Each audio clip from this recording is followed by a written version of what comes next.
Yo, yo, yo. Hey, everyone. How's it going? And welcome to another episode of the Two Abdullahs. Today, featuring Apostate Aladdin. Hey So, guys. this is the first time we have Aladdin on the channel on camera. So, the last time we had him on, everyone was remarking on his beautiful voice. Now you can see the man. So yeah, it's nice to have you, Aladdin, and for everyone Thank you. else, it's nice to have you as well. Finally, getting back to doing the Two Abdullah show. It's been months. It's been like I think the last episode we did was in February, I believe. So yeah, it's been way too long. Way too long. How's it going, Gondal? Good. Hello, everybody. Welcome back. It's been a while, like Samir said. Nice to be back. We're going to be continuing on from where we left off, but just a few updates. I've been busy working with other stuff, other things, so we are definitely going to get back into more of a routine. It's just that with the whole pandemic, just working again and then all over settling into life, it's just taking some time. But yeah, things are getting back to normal. Make sure you get your vaccine shots and let's get started. Anything else would you like to add, Aladdin? Before Aladdin Can jumps you in, imagine if I was like staunchly anti-vax right now? If I was like, wait, let's argue about this. Yeah, that'd be fun. I'd nothing love bad. to argue about that. But I was gonna say one more thing I forgot to mention. Bill Gondal forgot to mention is he got banned on Twitter. Oh, yeah. Yeah. That's you want to talk about that? Yeah, so what happened is from the past 3 months, I was getting flagged on tweets that had been made 14, 16 months ago. So about a year and a half ago. I'm like, okay, that's weird. And then somebody DM'd me like a screenshot of this account called Hate Hunters on Twitter.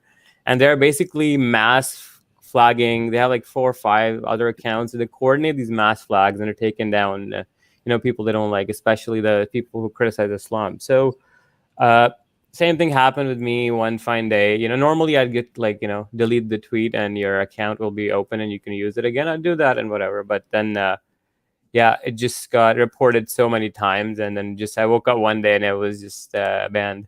And it was just the same old thing. Like I was talking about how the Quran creates a sense of hate or kafir phobia. And I was trying to explain that to somebody and that comment just got flagged. I don't know if it was an AI. I did file for review.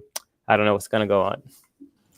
And Aladdin, you also got banned, right, on TikTok several times now. Oh yeah, more times than I can count. But I hear that now it's starting to affect other atheists too, not just ex-Muslims. So at least we have solidarity there. They can relate to us. Yeah. Yeah, it is what it is. Social media is in some ways against us, but it's not a conspiracy or anything like that. It's just the incentives are not aligned with our incentives. Our incentive is to get the message out. Our message, the incentives, we don't care about your message. We just want, to make money off, people dancing. Yeah. So that's the focus and that's what they've done, but they don't really care about anything else. So should I share the slides then and then we'll just get into it? Yeah, for sure. I think the last time we were on slide 63 out of 101 or something like that. Yep. All right. So the last one we did was this one, right? Okay. Yeah, I remember this one. This is about the urine. So I've seen this thing pop up again once in a while where the peculiarity of focusing on urine drops falling on clothes leading to torture and grave. What's the big deal? But then on the counter end, you have these hadith where it says that if a baby urinates on you, if a male baby does it, you just sprinkle some water on it. If it's a female baby, you got to wash the whole cloth and whatnot, right? So there's a little bit of inconsistency. What is the difference between baby urine versus human urine? Is one more filthy than the other? One is worthy of torture and, Islamic science. Yeah. And then, why the hell is this guy hearing voices walking in a graveyard? And out of all the things that could have been torture for the causes, they just took a piss in the wrong way. Oh, looks like we just lost Aladdin. Hopefully he'll get him back. Okay. Yeah, we'll continue on the next slide. All right. So, all right. So this one is... this is not me saying it. This is just what the slides say. Women are dumb and go to hell. Again, in quotation marks from Muhammad, the greatest man to ever live, the biggest feminist of all times. So the first one, it says that, isn't the witness of a woman equal to half of that of a man? The women said, yes. He said, this is because the deficiency of a woman's mind. Now, one thing I want to talk about here is the Arabic of it. And as we know that Aladdin is from Agraba, he's also Arab. And so there's a word that they use, I believe it's the نقصان عقلها or ناقصات العقل, something like that. What does that mean? What does the word aql entail? Oh man, that's aql it means literally brain, but it can also entail like the it's hard to translate it between languages, but a person's awareness maybe, like or afala ta'qilun, for example, that means do you not think? So it has to do with your brain in a way. Yeah. Okay. So you think this is kind of trying to straight up say explicitly that women's brains are like deficient compared to men, if you read it in like its literal form in the Arabic? I don't know if it means like physically the brains are smaller or deficient in that regard, but it says nuqsan means like a reduction or smaller brain, basically. Okay. Yeah. Because the word So nuqsan in Urdu exists too, and what we does it use it mean in in Urdu. It means a loss, like nuqsan ho gaya. He lost Okay. it, like he had a big major loss or he had a big calamity befall him. But yeah, it's like in a negative sense too. So that's interesting that the meaning of the word is consistent throughout like the two languages. But yeah, and I mean, that's the thing, right? Like when Muslims come up with the counter argument that, oh, the Quran just says you have to stipulate it. It's only for those transactions that you write. Well, no, Muhammad takes it a step further and he's explaining the tafsir. There's no better mufassir than the Prophet himself. And if he's saying that it's generally a deficiency of a woman's mind, it's kind of looks really bad. Didn't Muhammad also do this, like almost the same thing with when he just went up to someone and told him, do you know where the sun sets? And the person was like, no, Prophet. And then he said, it sets in a muddy spring. Like he explicitly said that in a hadith. So whenever apologists say, no, the hadith doesn't mean that, it means as if, or sorry, the verse means as if sets in a muddy spring and so on. The Prophet literally says it in a hadith. This is what I meant to say, right? So in this hadith, he's literally just saying, yes, it's because she's deficient in her mind. Like, how do you get out of that one? I was going to say, when you read the Quran, I think this always boggles people's mind. Why is, one female, why do you need two female witnesses or one male, right? And so, like you're saying, this gives confluence. This explanation gives confluence to the reasoning that Muhammad had some messed up ideas about women's intelligence, which is why he did this, why he said this. Because otherwise, you're just left scratching your head, like, what? Like, could it be because of this? Could it be because of this? And scholars do give different reasons. Oh, women are busy with other things, but like, women could be in situations where they do need to give witness too, right? And then now you're saying you need two of them. So like, where did this come from, right? And obviously everything in the Quran always comes down to what happened in Muhammad's life. So something happened in Muhammad's life that made him think this way.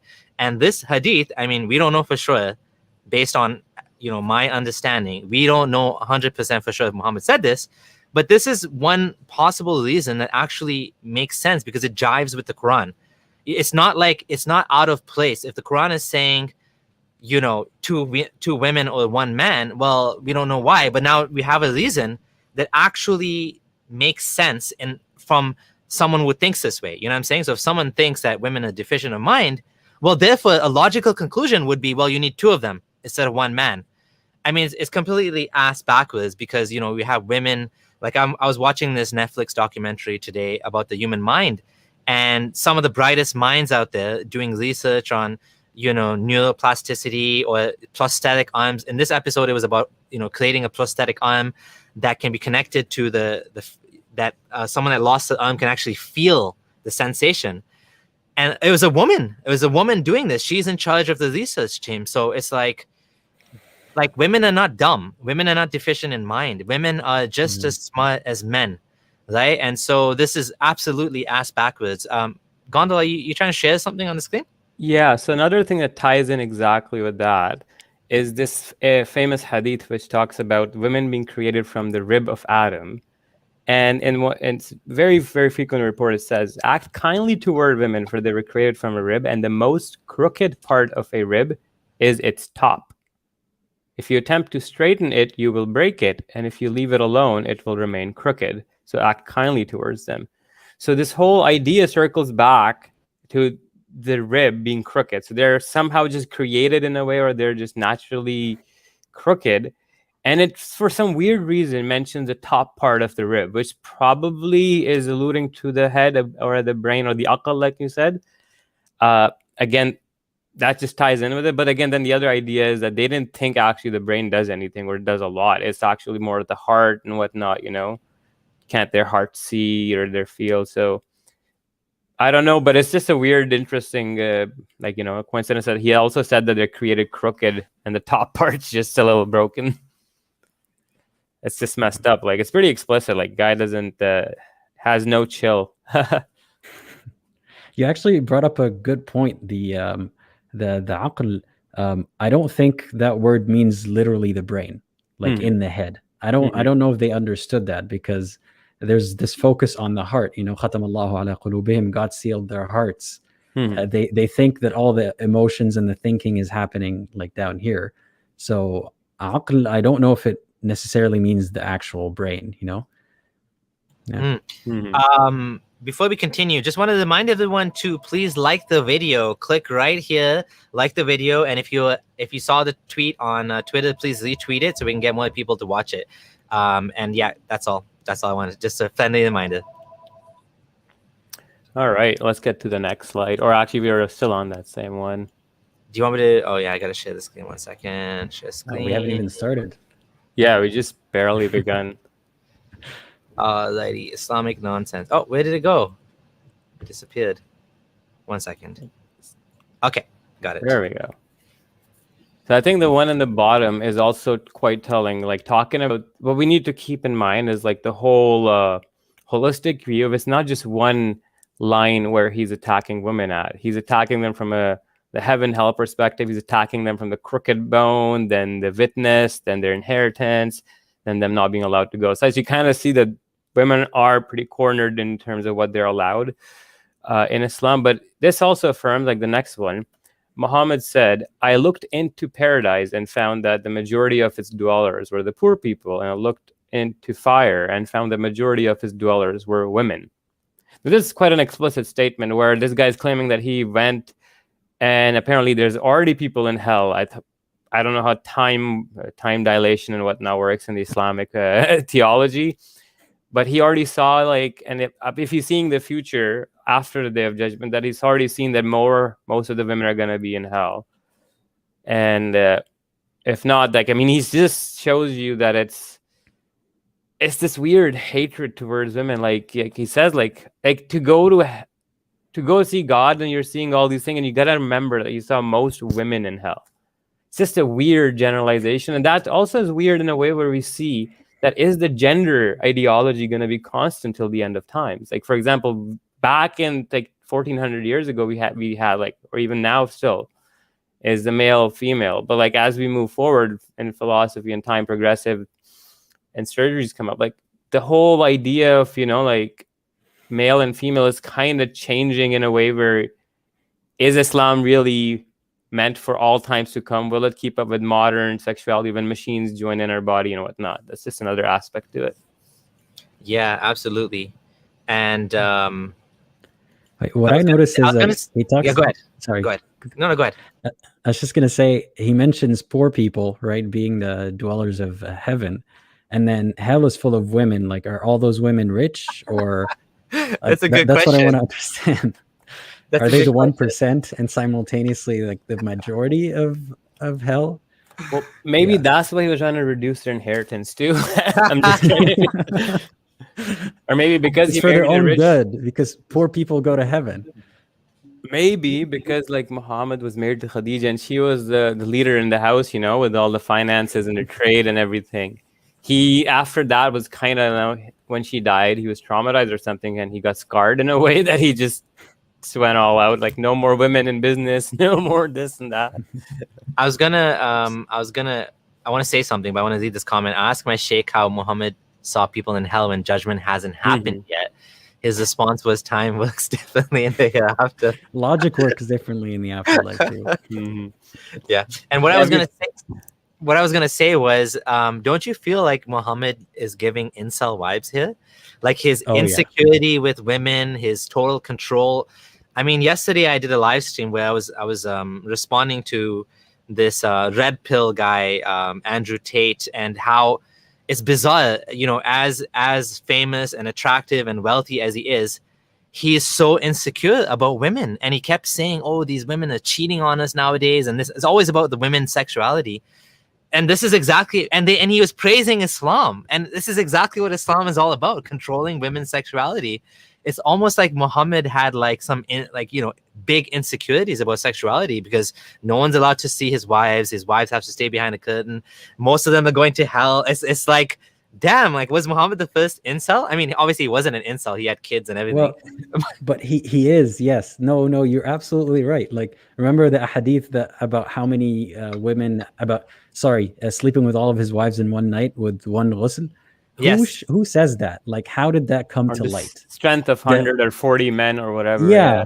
Like, who said that? Were his wives just like talking to each other and they're like, hey, how was, sleeping with our husband last night? No. Like, did he just go to his Sahaba and tell them, by the way, I have sex very well? Like, and then he makes up another story of like the Prophet Solomon having sex with like 90 wives in one night. Like, come on, guy. What is this erotica? It doesn't make sense. This is, when you think about it, in the first 10 years of his life after becoming prophet in Mecca, he just had one wife who was 15, 20 years older than him. And then suddenly, as she dies, this guy was 50, by the way, or almost 50 something when she died. And all of a sudden, in the last 13 years of his life, in Ibn Kathir's version of the Sirah, Muhammad ended up marrying 18 women in total.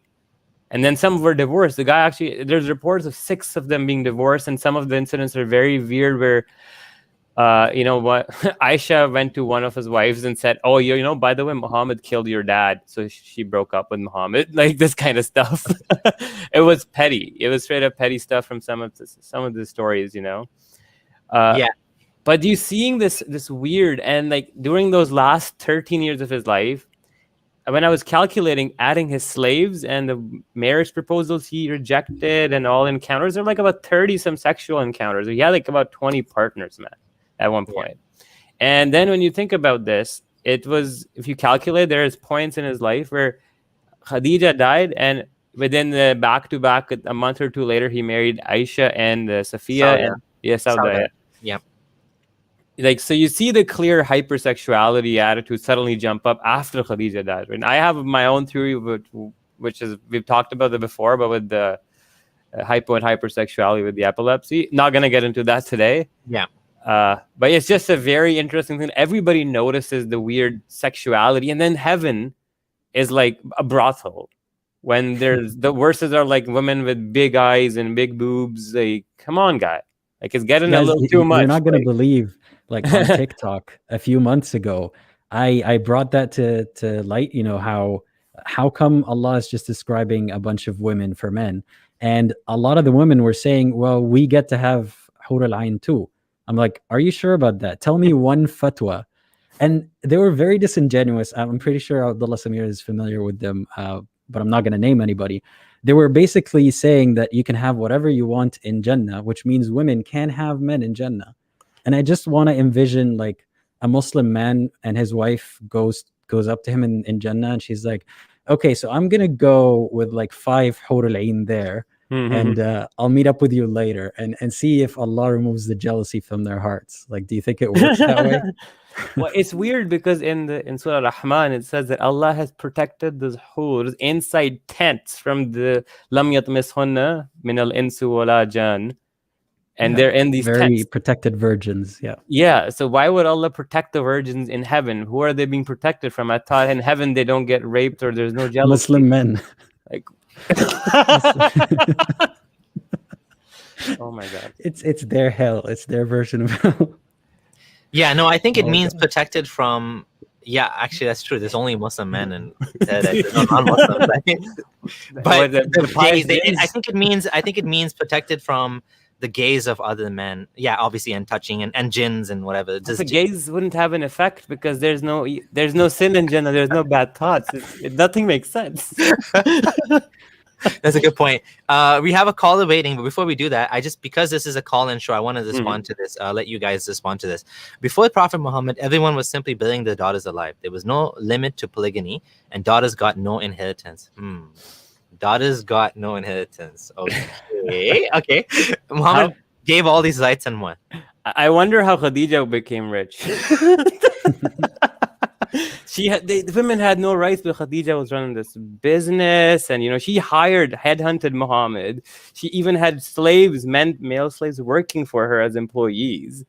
But anyways, and also the thing is, it's not Muhammad who's the measure, and it's not just the Meccan society that's the measure. If Muhammad is the man for all time to come, then you can look at the Greeks, Romans, the societies before that gave way more rights and privileges to women in many regards than what we found Muhammad doing. And in fact, in retrospect, Muhammad might have given some rights to women, but he also limited their freedom in many ways that the earlier Arab women had not. Like, for example, their liberty to divorce right. Yeah, exactly. Divorce right, going to the mosque, being covered all the time in the desert heat, there's hadith, they would be covered like crows on their head or something. So it wasn't we're all missing something. I don't even go into these arguments about whether the situation was worse and it got better. It's like, okay, and then what happened since then? Yeah, it's like what about the first car, or the Ford Model T? It was one of the first cars that was mass produced. Would you drive it today? No, it's a piece of shit, right?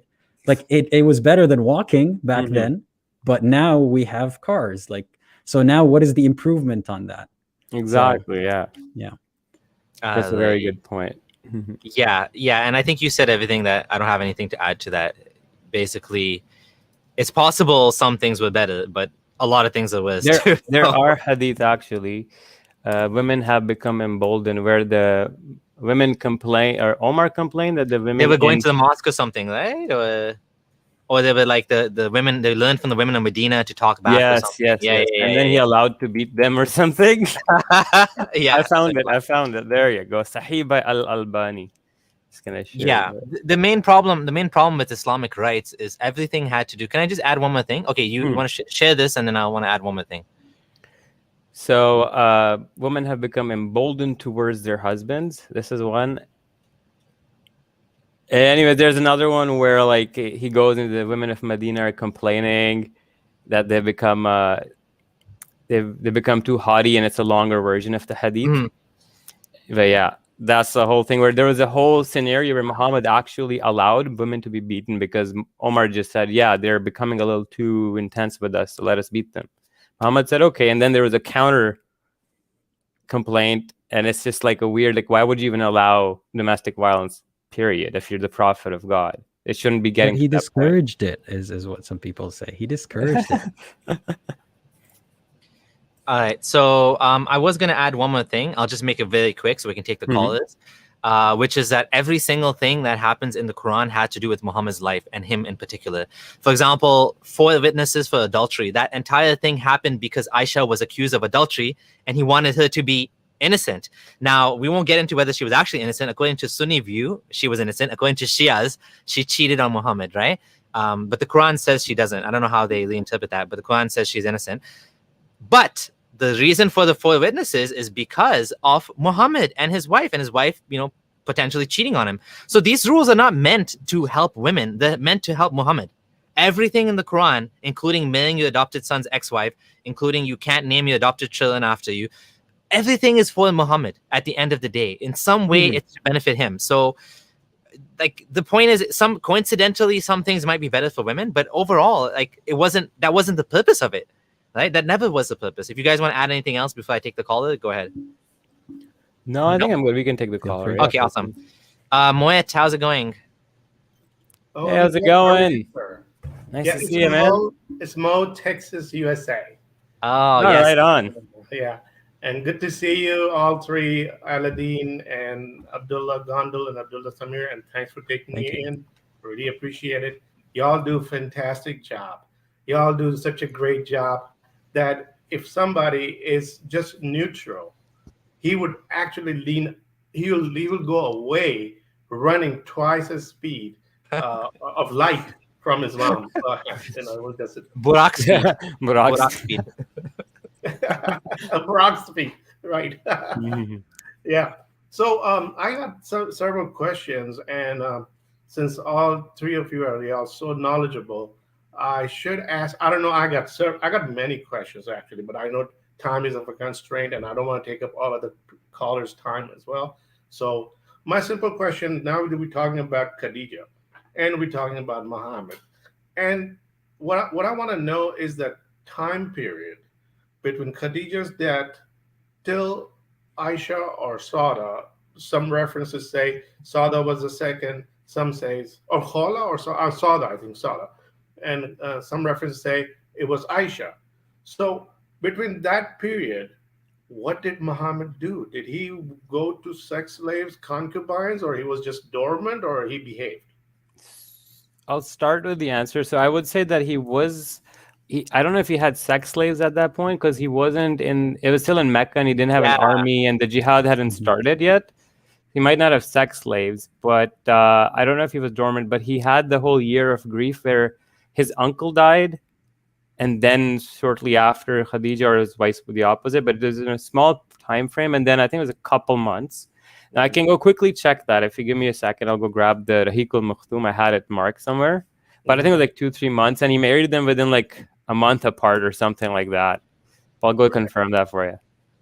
Yeah, yeah. So I'll be right back.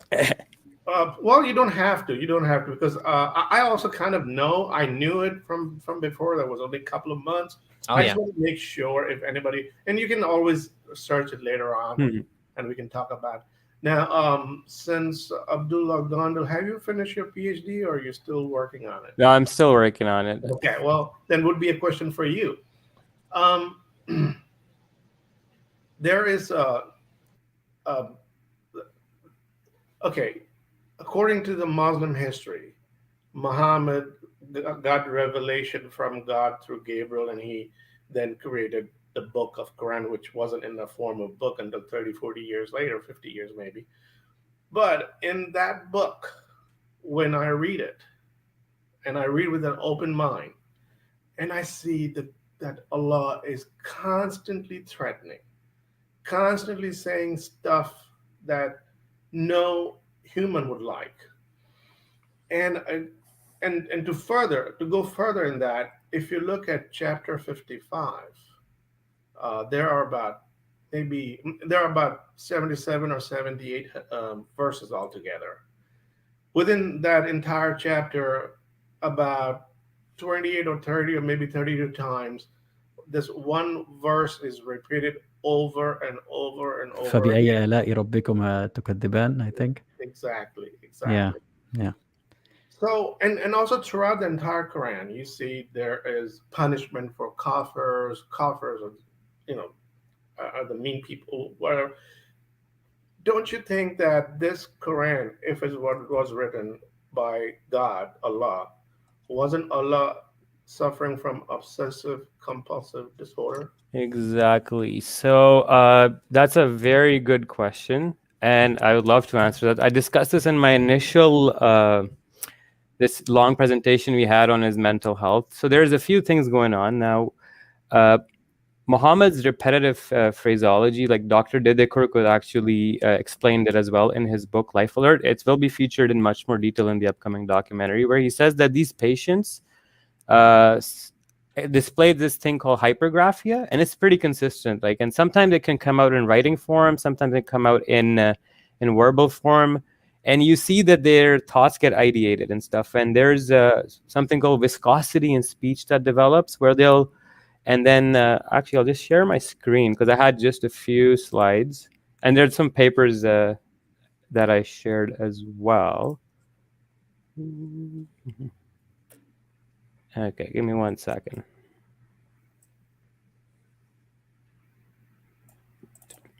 Okay, yeah. So we saw like patients poetry coming up in some of the people. And that was like people who had no issues, no affiliation with poetry in the past. They would just start rhyming if they had seizures. Then the thing you mentioned is viscosity and social cohesion. So basically, viscous and circumstantial speech develops, which is an obsessive focus and repetition on a small scale of topics with lots of jumping and wandering in thought. And that, like you said, is a very prominent feature of the Quran, where he keeps repeating the same thing, but then he'll go on tangents, kind of with no really meaning to them, come back. So yeah, this is actually like clinginess and stickiness in speech. And then we also talked about, there's a few examples of compulsive rhyming coming up as well. Now, there are other patients who have had such experiences, and they're actually very, very well known. And I'm going to say one of the biggest scholars of today's world, Karen Armstrong, who has like 3-4 honorary PhD, Cambridge Dean PhD, some special PhD that is above like a normal doctorate. And she's actually a temporal lobe epileptic patient. She has this hypergraphias, and she's written so many books. L. Ron Hubbard, the founder of Scientology, seemed to suffer from something called schizophrenia, according to his wife. And he had hypergraphy. He wrote like, I don't even know, like 1,000 books. He has a world record for a long time. Fyodor Dostoevsky, in fact, is one of the greatest names in literature. Like, if you ask anybody, they would name him as one of the best writers to have ever existed. And he was an explicit epileptic, temporal lobe epilepsy sufferer, who explicitly discussed Muhammad as a patient suffering from the same disorder he does in his own books.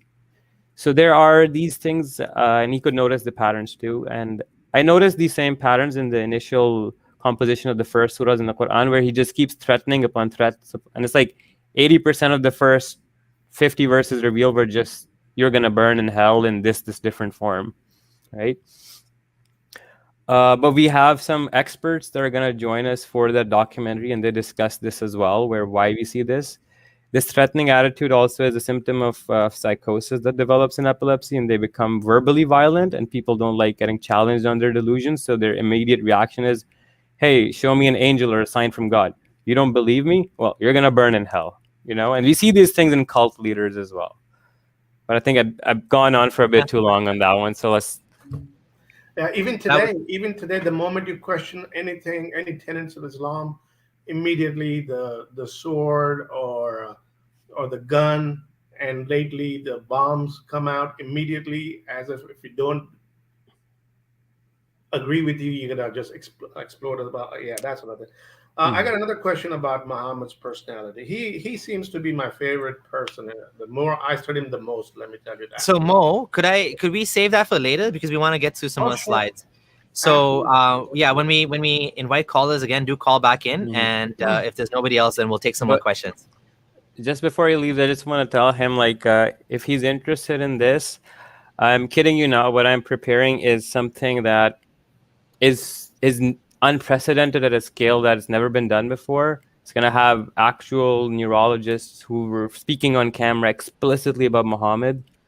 There's going to be a panel. There's going to be an ex-Muslim specialist as well in there. So that's an interesting perspective too.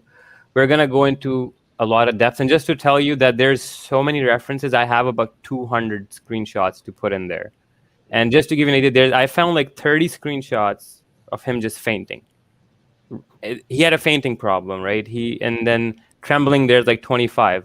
Foaming in the mouth, there's like 5 or 6. There's a lot more than... I don't know if this has ever been put out in this form, but it will be very good. But yeah, just I hope you're excited for that. Yes, I'm absolutely excited. And there's another pathology I would like to discuss with you once I come back. Yeah, for sure, man. 100%. Thank you. All right, thank you. Bye. All right, so I'm going to go next one. Sorry, my cat's getting in the way here. Oh, no, it's fine. Okay, Satan urinates in your ears and sleeps in your nose. Oh, my God. This is in Bukhari and Muslim. This is the most authentic you can get. According to scholars, they call this agreed upon. Agreed upon means the two big giants of Sunni hadith corpus both collected and called it Sahih. So it's like super Sahih. Yeah, super Sahih. Abdullah bin Masud reported, blah, blah, blah. A man who slept throughout the night till morning, Messenger of Allah remarked, he is a man in whose ears Satan urinated. I mean, I don't know if he's trying to show this as like a figure of speech or a euphemism for something, but like it's just a weird expression. Like, again, the urine pops up. Why the hell is the urine always going up there? Right? And it's interesting. And if somebody doesn't hear the adhan, you know, back in the day, they didn't have alarm clocks or something, why do you have to say that? Like, I just don't get it. Is there something in Arabic, like the way they spoke, or is there like some sayings like this that are... Well, it would be an ancient, like, it would probably be a reference. Yeah, it would be Qurayshi. I wouldn't know about that. No. Yeah.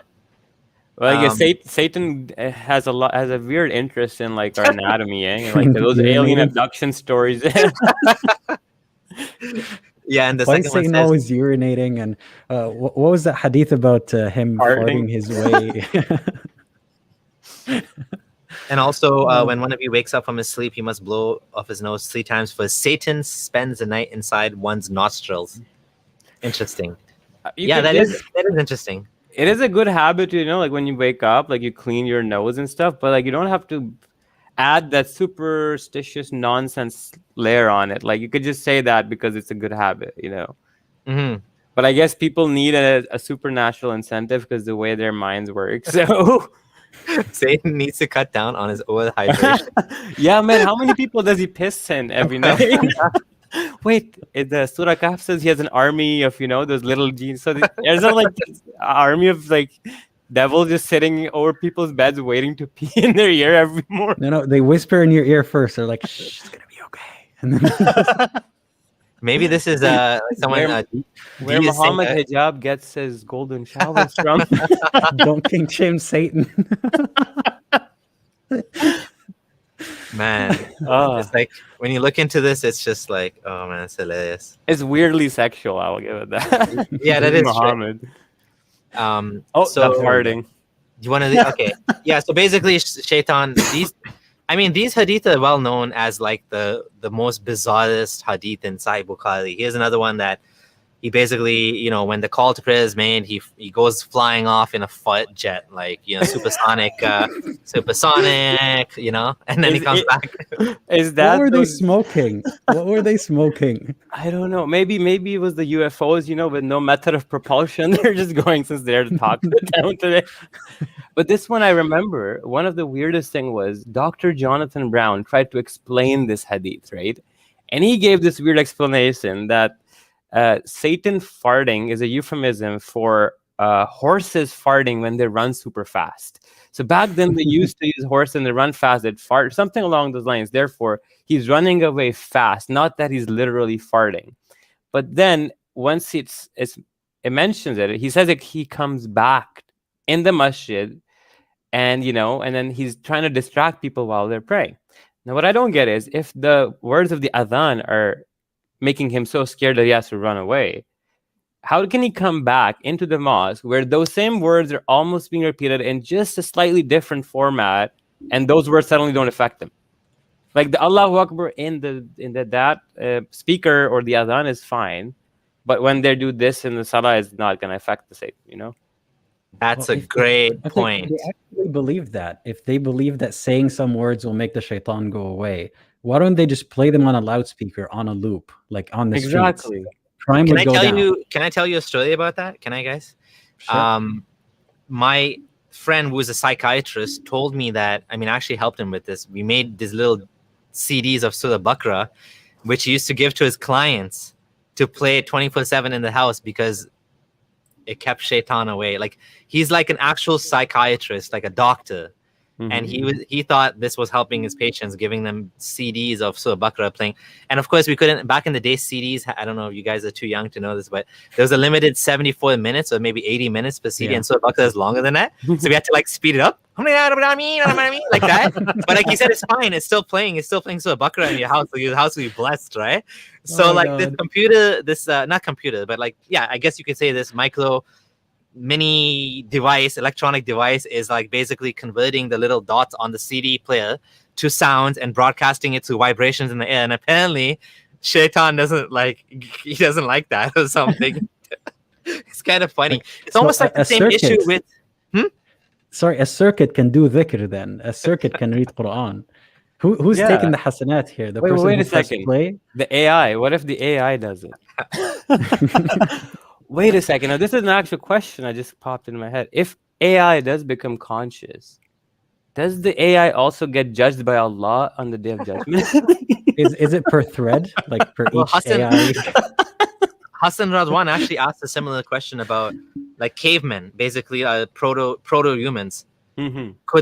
Should they be judged because they're kind of human, like they kind of can think and bashing head, like the Flintstones, they have a club, they hit a guy on the head, they take his woman by the hair and pull it, like those type of humans, like would they be judged like going to heaven and hell? Like do they have like caveman prophets and you know what I mean? There were like 124,000. So maybe there were Neanderthal prophets, they're Denisovan, they're Homo erectus, Homo habilis, all had their own prophets, man.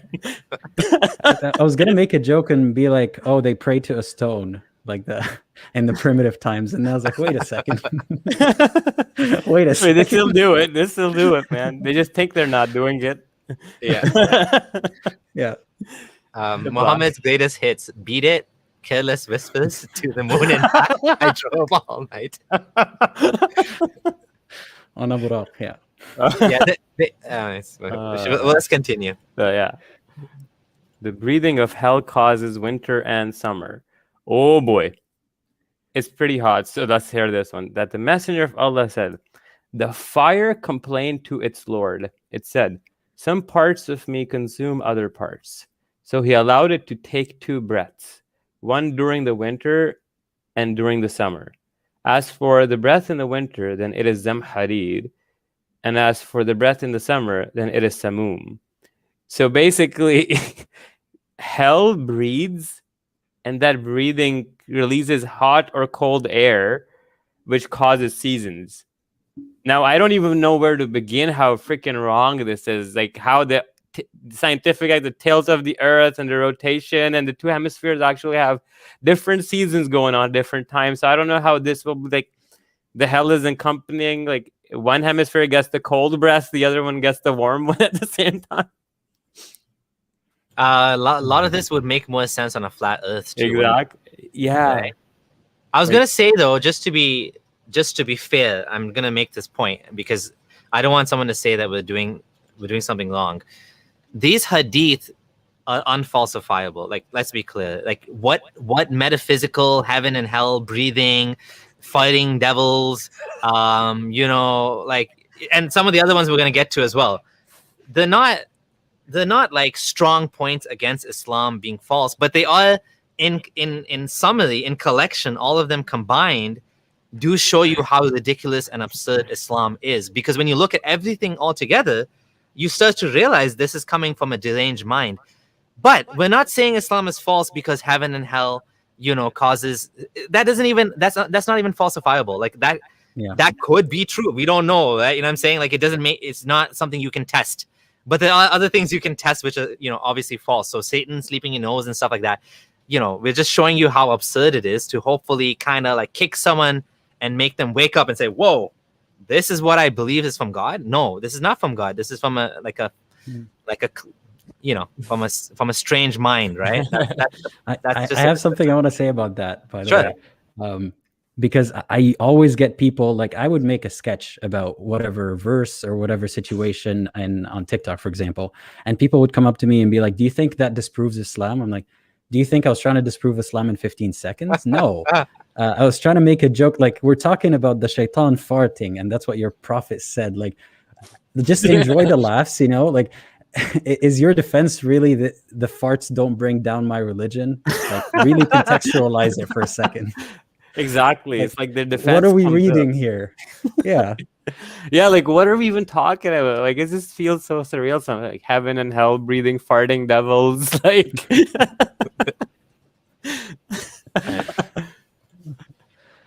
okay. Damn, fever is also due to the heat of hell. There goes an infinite power source. It's a I don't know. It's renewable like what energy right there. Nuclear fusion reactor Allah's got up there, man. Yeah. Fever is the heat of the hellfire, so abate fever with water. So I don't know what he means here. Like, is like hell like being afflicted upon you with its heat as a punishment or test? No, or I think he's just telling us like there's more of this to come. Like this is just you're feeling the actual effects of the real hell. So that's evidence that there's hell. Oh, so he's scaring us here. Mashallah, I think so. That's just don't quote me on this. We're just hold on. Stop the show. Someone has a question. Isn't fever just your body raising your body temperature when it attempts to combat pathogenic microorganisms? Exactly. There's also like we even know like it's no, brother, sister, whatever it is, it's your wrong. lymph nodes are from hell. This is not why. Quranic Science 101 comes from hell. Dr. Zakir Naik, MBBS.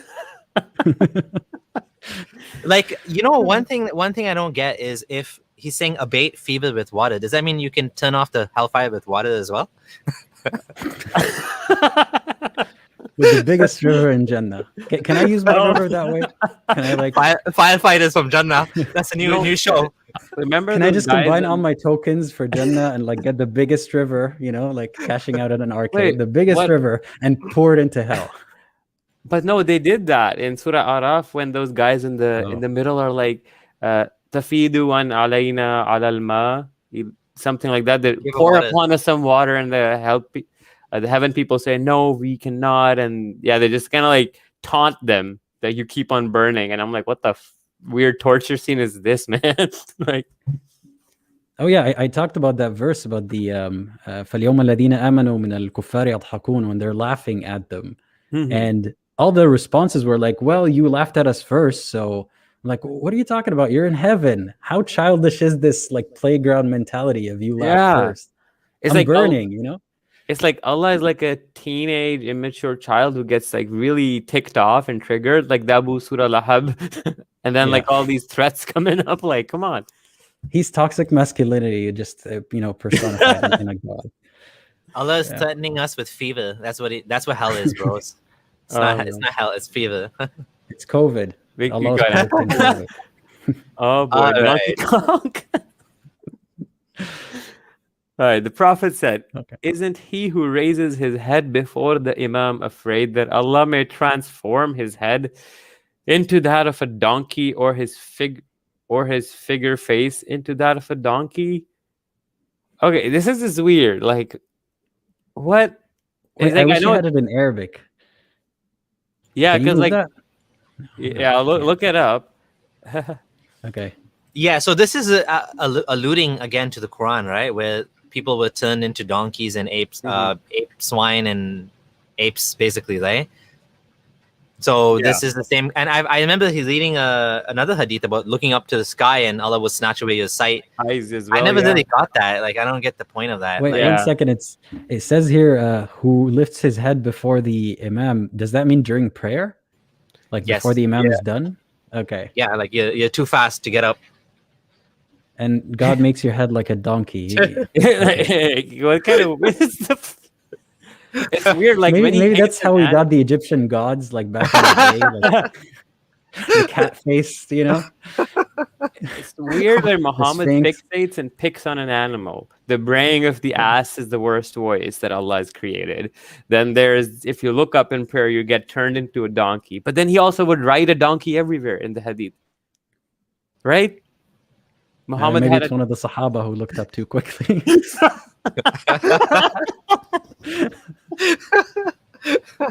There's a story in Sirah ibn Kathir, I remember. I don't know if it's Sahih or not, but the talking donkey, Khaybar. Muhammad had a conversation with the donkey. Maybe it's one of the companions. Yeah, that's a good question. Oh, man. This is the next one I was just thinking. Exactly, yeah. I'll let Aladdin read this one. Okay. Okay. The Prophet said, what is wrong with these people who look towards the sky during the prayer? I don't know. They're meditating, dude. His thought grew stern. Why does he have such an issue with it? Like God is up there, right? Yeah. Don't look at his eyes directly. Is he autistic or something? Okay, that's not nice. That's mean. No, it's autistic jokes. serious. Like, is he uncomfortable with eye contact? Is what I meant. This is not a dig at any group of people. Yeah. Okay. Yeah, that's Anyway, his talk Okay. grew stern while delivering his speech, and he said they should stop looking towards the sky during the prayer. Otherwise, their eyesight would be taken away. Yeah, you were talking about this, like the violence, but like otherwise, I'm gonna come for you. Hell is gonna come for you. Yeah, Like, this guy doesn't leave like torture and threats out anywhere. Like, he's like, you're gonna get tortured in the grave. You take a piss the wrong way, you go to grave, you get tortured. You look up, Yo, your like- eyes are gone. You look up again. This you're is like turning- this is like a parent that doesn't know how to parent his kids. Like I'm gonna you're gonna get this like every little thing. I'm gonna like beat you senseless, or if you go, someone's gonna kidnap. That some parents Yeah. If you lie eat to the food kids. before you go into the pool, like you're gonna die. That kind of stuff. they make up stuff to scare the kids because they Yeah. don't know how to parent properly. Like I don't lie to my kids like that. Like I tell them straight up, honest truth, and that's it. And I treat them like adults, and obviously to some extent I don't tell them everything, but this is just like, you don't know how to be a leader if you're doing this. This is just, but like at some point, wouldn't the companions be like, this doesn't happen? Like this never happened yet. Like, okay, is it gonna happen? Maybe he's just staring at the sun for too long, and he's like, I did that once. Okay, so this was really funny. We're talking about the donkey thing. There's a hadith that says, I saw the messenger of Allah praying on a donkey while he was facing Khaybar. So the guy was sitting on a donkey while praying. But then he's always telling us, wait a second, the braying of the ass is the worst voice Allah created, right? Yeah. So what if Muhammad's praying and the donkey starts braying? It's just, this guy was like, God will be very peeved by it, I suppose.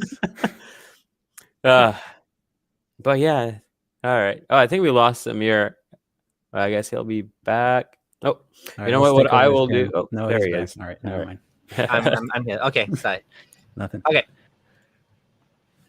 Giant oak tree in heaven.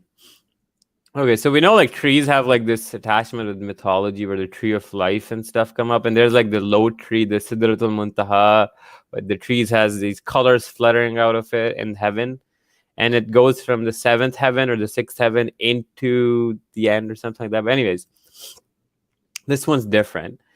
In paradise, there is a tree under the shadow of which a rider can travel for 100 years without covering the distance completely. And then this hadith, blah, blah, blah. In paradise, there's a tree under which a rider of a fine and swift-footed horse, so it's the best horse, will travel for 100 years without covering the distance completely. So I'm just trying to do the math in my head right now. Okay, if we calculate the rough speed of the best horse we have per second or kilometers per hour. Yeah, and then times that by 24, times that by how many days in a year, times that by 100 years. Holy shit, this how big is this tree? You know what this reminds me of? You know that story of the giant, when they plant the 2 seeds and then the tree goes up to giant heaven or something. Oh yeah, Jack and the Beanstalk. Yeah, yeah, the Jack and the Beanstalk. Yeah, that's what this reminds me of. Oh wow, yeah. Oh, maybe Adam will be up there, and like all the giant prophets are up there. So they need giant trees to chill under. Yeah, they need giant trees. I'm just gonna read some of the comments. What about the shoes of fire that'll boil the brain? Yeah, apparently that's the least punishment in hellfire, right? Yeah. So if they'll boil the brain, they'll probably boil and burn everything else on the way till the heat kind of reaches up to that point, right? So it's kind of pointless. Yeah, that is kind of weird. That is weird, actually. Work. That's a good point. That's a good point. Why the brain? Like, what about the rest of the body? Heat rises. It'll travel up the body. If the source is at the feet, the feet are going to burn first. And the blood is going to go up there. Yeah. The blood. It's like reverse of like water cooling computers. It's the opposite. It's like yeah. I mean, instead of just putting like shoes and slippers, why can't Allah make the brain just bubble without the shoes? So for theatrics. He's a very theatrical man. Yeah, he's dramatic. So the next comment says, for the God that supposedly created an entire universe, he sure is obsessed with very odd details about the featherless bipeds on a large rock spinning around a star. Yeah, good point. Yeah. It's true, right? Yeah. It's just like bizarrely like. Okay, now back to the looking at the sky. Your eye will shoot laser to the sky. Like, Or like the guy from X-Men, if he takes his glasses off, the red things come out. That's how he split the moon. He was looking at the moon and it just like cracked it in half. oh, wait, this is man. interesting. This is an interesting comment. The brain doesn't have pain receptors.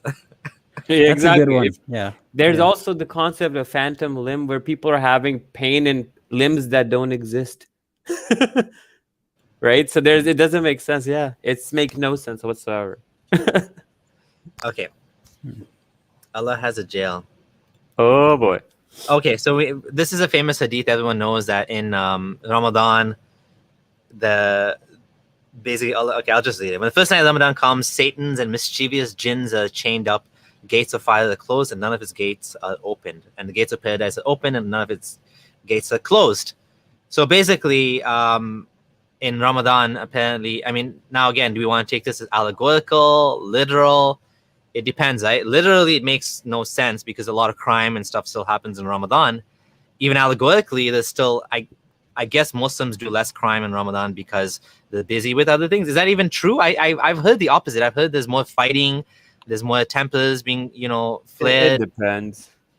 I mean, I don't know if you want to count that as crime, but I'm sure like crime does go down because people are too hungry and tired, and like maybe they're even scared. Like they think it counts more during Ramadan. Yeah. Like it's worse. Al-Ashhur al-Haram, you can't do that. So maybe that's why. Yeah. But it's just weird. Like it would make the whole concept of Satan is weird, right? Like there's a nafs, there's a good nafs, the bad nafs. There's like there's cells inside you, and they have different trajectories or many personalities. I mean, What about people with like multiple personalities? Do I they know, have, right? like, Like- multiple copies like of a bad nafs and nafs al-ammara bis-su for each single personality? exactly. Yeah. When you think about it from the psychological or scientific, it doesn't make sense at all. Yeah.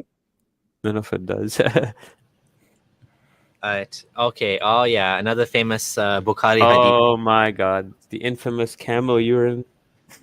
Yeah, this hadith is bad in two different ways. One way is that the climate of Medina did not suit some people. So this is actually known as part of the seerah, that when they moved from Makkah to Medina, a lot of them had health issues. So it was difficult for them, right? So the Prophet ordered them to follow his shepherd. So I guess a bunch of people came and were complaining to the Prophet. I don't think they were from Medina. They're from outside, right? And so he ordered them to follow his shepherd, drink the milk and urine.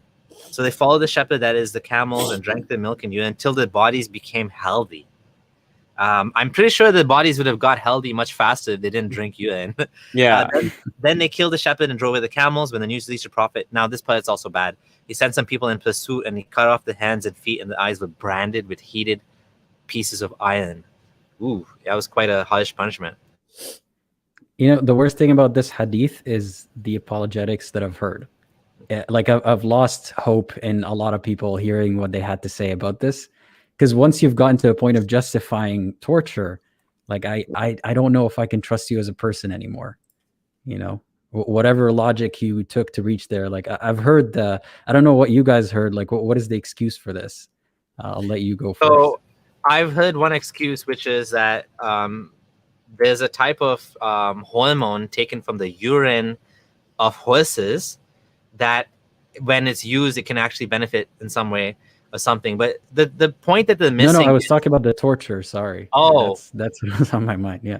The point they're missing about the camel urine thing is like urine as a whole, with all of its impurities and toxins and everything, is bad. It's possible that some animals could have certain things you could extract out, and that. But yes, in regard to the second part of the hadith, I've heard that they took advantage and they killed his people, so this was a punishment, and he just wanted to make sure that nobody else would do this ever again to any of his companions. So he made an example out of them. Yeah. But that's when they say that's very dangerously close to what other organizations are doing these days, like without naming any names. Yeah. ISIS. The Egyptian god ISIS. I'm talking about the Egyptian god, man. Like, weren't there verses about crucifixion as well? Like, I remember that was one of the excuses given for crucifixion. I remember reading an explanation that said it's to scare other people, so that it's a warning basically to the other people. So if Muhammad did this as a warning and crucifixion as a warning, so we're justifying torture to scare people. Like, there's a word for that I don't want to say on live stream, but Ad blocker detected. damn. Okay, Yeah, and I I have something to share as well. Actually, I just want to. This is what I was thinking of. I was thinking of this article on Wiki Islam that actually mentioned that increases in blood crimes and thefts were observed during Ramadan, and they have references actually for all of these. Ramadan saw a rise in violent crime. Daily News Egypt, director of Jakarta's police crime unit, said that they need to be alert as crimes tended to increase during the fasting month, especially robberies. Right, this was in the Jakarta Globe 2009. There's interesting examples. I don't want to generalize and say this applies to all countries. I will tell you one story about Ramadan in Egypt, which is when I was in Egypt. I went to Egypt for a short amount of time, and I saw people getting to fist fights on the street during Ramadan. I didn't see it outside of Ramadan. In Ramadan specifically, I saw fights from my balcony in my apartment. So I think it anyways, yeah, I think it does cause a lot of issues. I don't know why we're talking about this. What was the main point we were? Shaitan being locked up. Oh yeah, Shaitan being locked up. Yeah, Yeah. there you go. So this debunks, like, how do you want to interpret that? However you want to interpret it. It's a nafs al-ammara bis-su'. That's It's still It's a mess. people's bad. So here's the thing: even though Satan's locked Hangry. up because they're dehydrated. Yeah, exactly. They're hangry. Coming back to the camel. This is a great point. Oh yeah, you want me to share your screen after I Yeah. read this comment? Yeah, read the comment first. Okay, hell in Islam doesn't seem too efficient. I feel like an omniscient God could think of better ways to make humans feel pain in boiling water. Even he could efficiency. put us in a terms- VR. He could just put VR on us and 2 probes, and like he's torturing us. Yeah, We're done. I think it's the incentive or the goal isn't to like torture us efficiently, is to torture us in the most theatrical way to scare us, right? That's the point. That's a great point. Yeah, and You the know, whole like thing. that boiling pot, like that trope in cartoons, like jump into the boiling pot kind of thing. Yeah. That's what God It's is trying to literally do. though, Allah will pour the boiling oil on their heads, and that will cause their bowels to blow up. Is this the worst, right? Yeah. It's just Yeah. But anyways, talking about camel urine, why that's a bad advice? Because Muhammad was literally being stupid when he gave that advice. Because according to the World Health Organization, MERS is caused or has been transmitted by camel urine, and you can What's see MERS? the headline: Middle Eastern Respiratory Middle Eastern Syndrome. respiratory So Funny it's enough, kind of like it's- fuzz or COVID. Even. It's a novel coronavirus, so it's one of the variant types. So camel urine can make it worse. Stop drinking it. And it's actually mentioned that it straight up says it's consumed in some parts of the Middle East for its allegedly palliative property.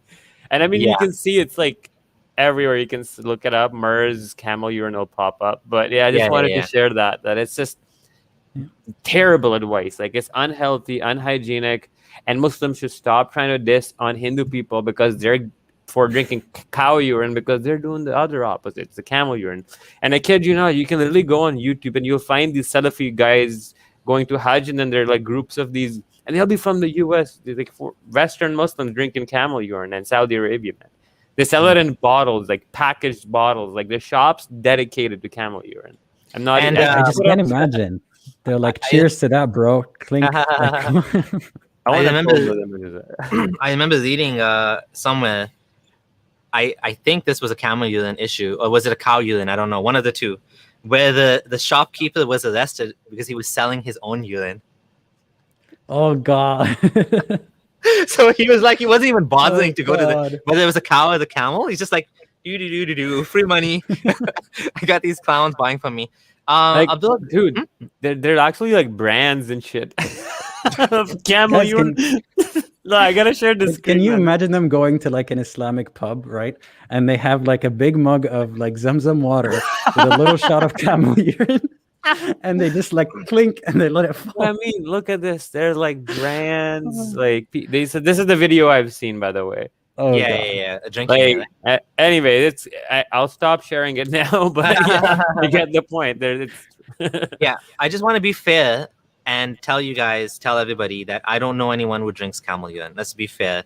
This is a weird let's make that clear. Weird AF hadith. Yeah. Nobody. This is not a diss about Muslims. Yeah. This is not a diss about Muslims. It's just I know of a few people who did it. Yeah, right.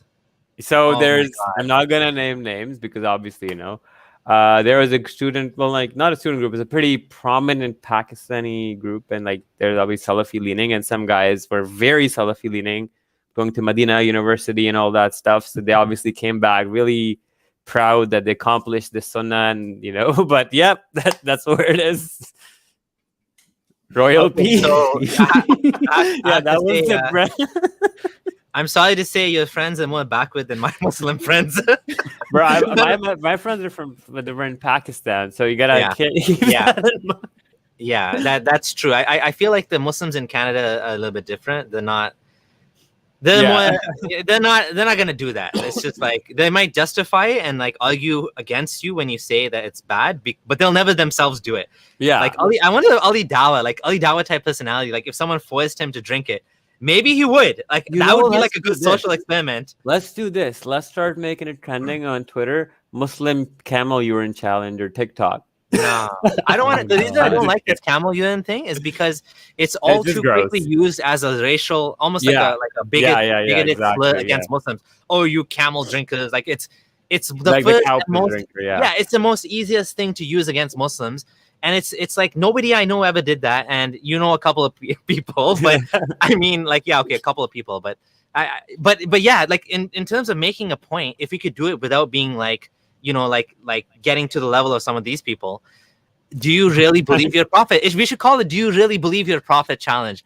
But I'm worried some people might actually drink it. And like, what's the net benefit then? Well, actually making people sick, right? Like the poison challenge, like a lot of Christians try to do it. Like you believe in Jesus, and who was that guy? Salah Rashid was trying to drink the poison in a debate, like very recent. Are you serious? Yeah. He drank a bottle apparently in a debate with some Christian guy to prove that Islam is true and Christianity is false. It happened in the UK live on camera. What an idiot. Sorry to say, that is so dumb. Oh my God. Okay, anyways, again, I just gonna be clear one more time, guys. Don't bring up camel piss drinking. It's so like petty and vulgar, and this is just one of the examples. We're not like, we have other things too, right? That's why we brought this is in there. But don't use this. This doesn't work against Muslims. It's just gonna cause them to shut down and say like, you guys are just like making fun of us now, and you're not really interested in dialogue. You know, there's so many more. There's so many other things you can bring up, right? Yeah, but there's like, I mean, what we're doing is kind of like doing the same thing. Oh, it was a fake? Okay. He brought it with him, right? Like Asrar brought it with him, I believe. Okay, so it was a fake, yeah. Okay. Yeah. Okay. Fake poison or a fake clip? Fake poison. I have the video. It's February. He drank fake poison to prove his prophet. Oh my God. The dates thing. It was about the dates thing, I think. The seven dates. Yeah. Okay. All right.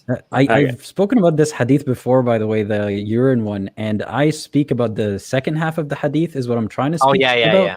And people would come to defend the hadith, saying urine has these good properties, and I'm like, that's Habibi, that's not the point. I'm not even talking about the urine. Leave that aside. That's just funny, but yeah. Another thing, like this comes up, and this might come up again with the fly dipping hadith, is they'll take these obscure researches that are done with a huge bias by some of the Muslim researchers in like University of Iran or something. In Saudi universities. Yeah. Too. And what they were doing was they were looking at the urine and they were isolating a compound, purifying the compound, and then seeing its effects on it. But they weren't like just dropping urine everywhere. And the ones they did that, they saw that it was toxic towards biological cells if you just put unpurified urine on shit. It's not good as a thing to consume. And we also saw from like the MERS being caused by it and whatnot. Anyways, enough camel urine medicine. And that's what I was saying about like there's all sorts of things in medicine that like sometimes unconventional, even the one about the horse urine that I told you that there's a certain hormone, I think it's like estrogen or something, like replacement therapy or something.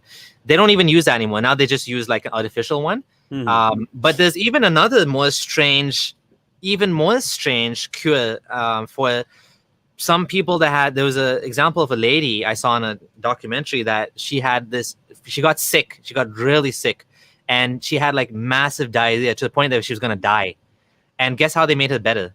They took some feces from a healthy person and they put it inside her. And the healthy bacteria, her bacteria levels were all screwed up in an intestine. So this actually made her better. So like that doesn't mean you go and eat shit. Okay, like, exactly. Have some nuance here, right? And here, Beach. Thank you, Beach. This is what I was trying to say. Pregnant male urine for insulin. So there is, but that's not the same thing as camel urine, right? Anyways, I think, like you said, we've. Yeah, like here's the thing. Like in human history, people in different regions of the world have experimented with different peas, and some of them are good, but some of them aren't. All right, next one. Chickens can see angels, donkeys can see Satan. So KFC is halal.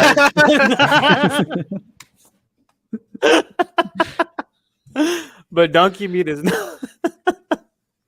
The Prophet said, when you hear the crowing of the roosters, then ask Allah of his bounty, for verily they have seen an angel.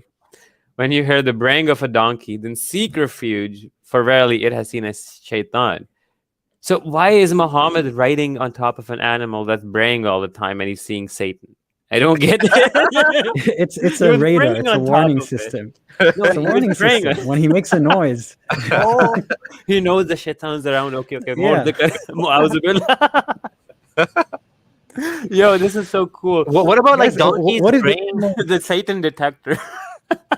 What if the animal's just excited or aroused or something? Like, why does it have to be that he detected the presence of an invisible thing? You know, now that I'm thinking, this guy was completely nuts. The babies cry because Satan is pinching newborn babies. This guy's braying the donkey because he's purple nipple. Like, what is this guy's head like? Chickens are seeing angels. Here's another one. Like, imagine donkey's hungry, and he's like, "Shut up, donkey! Stop making noise." It's like you're getting devils here. It's like, what if it's hungry? Like, it's just like, like you said, if it's like excited or whatever. This is some really dumb shit, man. Next one. Yawning is from Satan, and if anyone of you yawns, you should check his yawning. For if any one of you during yawning say, "Ha!" Satan will laugh at you. What? Just let him laugh. Like, it's saying if you say "oh" like that. Is that what it means? Yeah. When you go, wait, no, guys. I know there's a hadith that says if you yawn with without covering it, Satan's gonna pee in your mouth. Yep. No, he's gonna go in your mouth. Okay. He doesn't pee in your mouth. Goes in your mouth. The pee is for the fajr. Something like it's. I can't believe you said that with a straight face.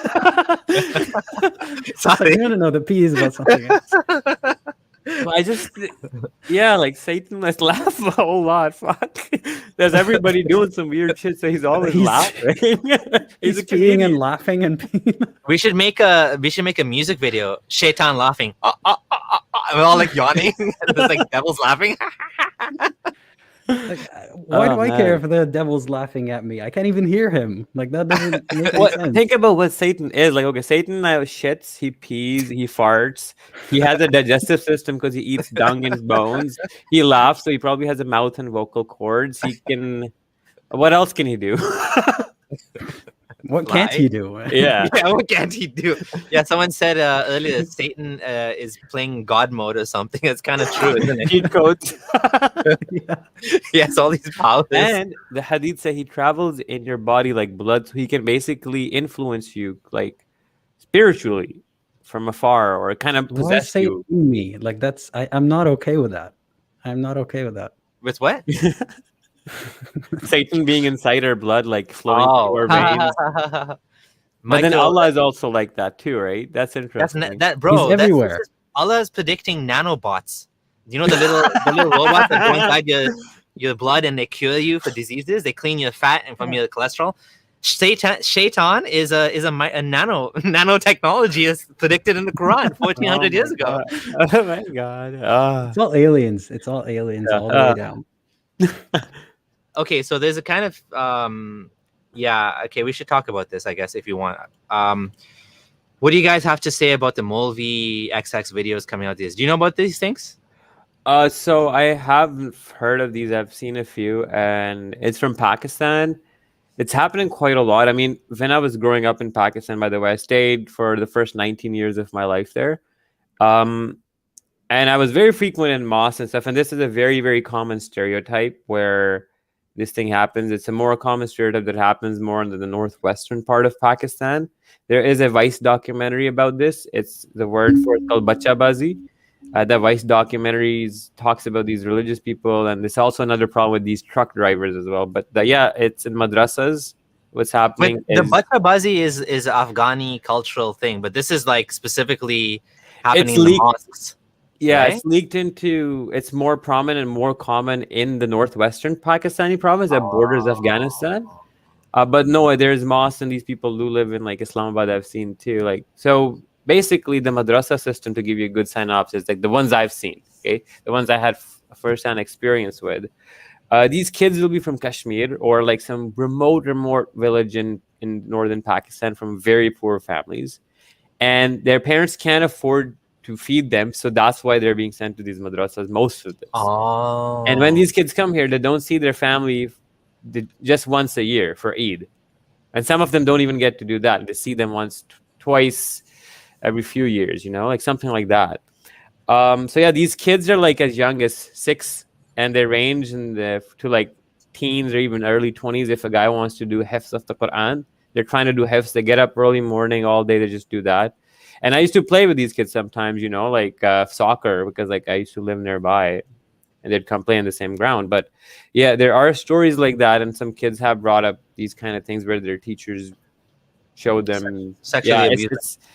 And it's not, in Pakistan, the thing is the people that are doing it are not just the small cleric, the local cleric in the mosque. No, these are like political figureheads. Like, to give you an idea, imagine like Ravi Zachariah level, kind of like equivalent of Pakistan. Yeah, that's what's happening right now. So it's basically the same kind of like Christian Catholic church kind of scandal where they're raping little boys. Yeah. And yeah, it happens a lot in mosques, and it's very, unfortunately, it is very common. It is very known. Nothing happened with me, nor was I a witness to anything directly. But I definitely heard stories.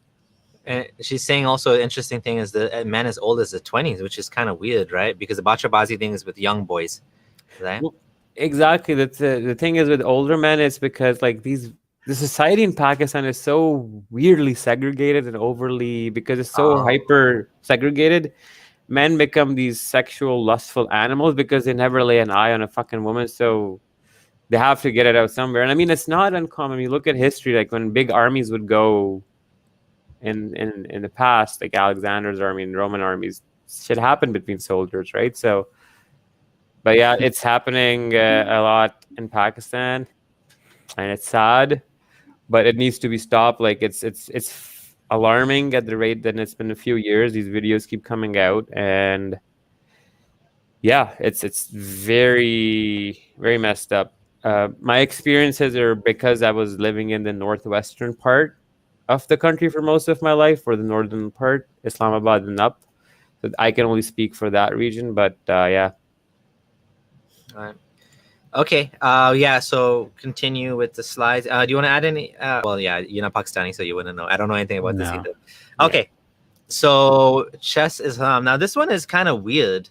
Oh, it says he will play a game similar to backgammon. Mm-hmm. Is like one would. Okay, I was confused about this when I heard this as a younger man, because I thought it was backgammon. I'm like, did that exist back then? I heard someone saying chess is haram, like.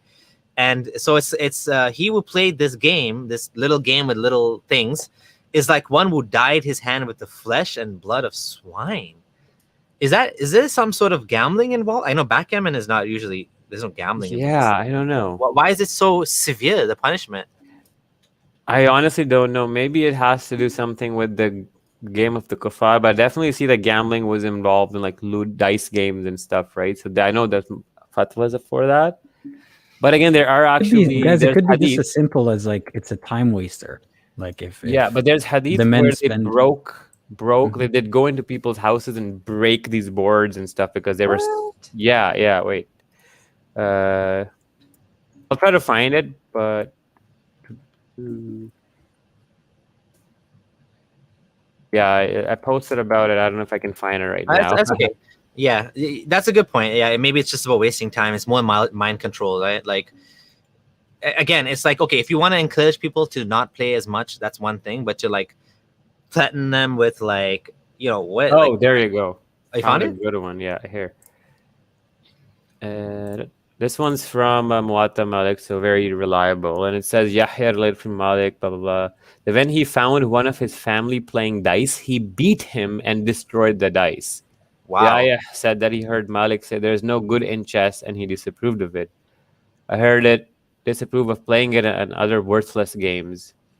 Oh, yeah. And then the worst, what is there after the truth? What? How does that make sense?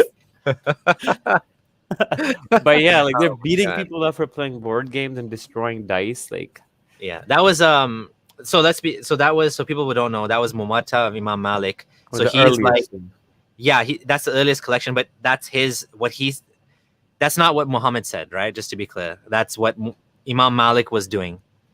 He says here that this is from Nafi, from Abdullah ibn Omar. So Abdullah ibn Omar, the son of Omar, is beating up his family. Oh, geez. Yeah. These the Omar family loves. They're all nuts. They love beating women, beating the family members, beating the daughters, and oh my god. Okay. All right, sweat is perfume. See, this is an interesting one where like he'd be sleeping and like these people would huddle around him and like take his sweat and then put it in bottles and then rub his sweat on their own bodies, thinking it smelled like a musk. Weird, like just straight up freaking weird. It's considering that the other hadith that talk about those spit rubbing in the face and chest. What's with Muhammad and bodily fluids? Like all of them. Whatever bodily fluid, there's a hadith about it. It's weird. It's also weird that this was, I guess the reason they preserved this hadith was because they wanted to say this was a miracle.